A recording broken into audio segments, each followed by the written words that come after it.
এতে জল পড়বে না, দেখুন পুরোটাই আমি দেখাচ্ছি। যেহেতু এটা ঝিঙে একটু ঝিঙেতে জল দেওয়া হয়, তাই একটু নুন দিয়ে আগে নুন দিয়ে দেবো, ওই জলেতেই ওইটা সিদ্ধ হয়ে যাবে। নুনটা দিয়ে দিয়েছি।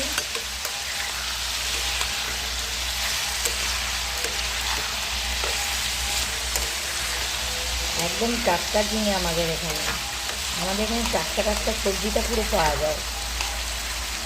চড়ার মাল তো, আমাদের এখানে চড়া আছে।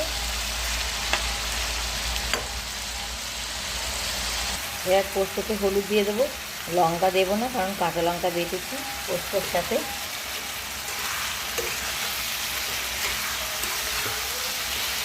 জল একদমই দেবো না, শুধু ওই পোস্তটা দিয়ে, এই মিক্সির বাড়িটা দিয়ে একটুখানি জল দেবো, নাহলে পোস্ততে জল দিই না।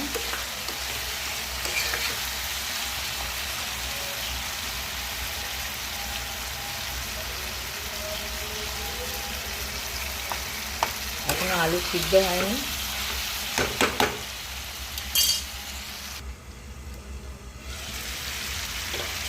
এবার দুটো কাঁচা লঙ্কা দেবো।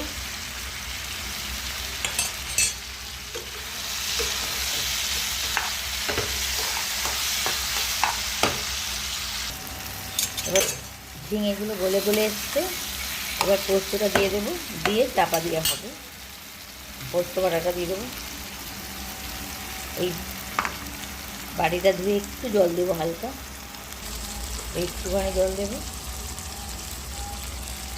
আর জল দেওয়া হবে না।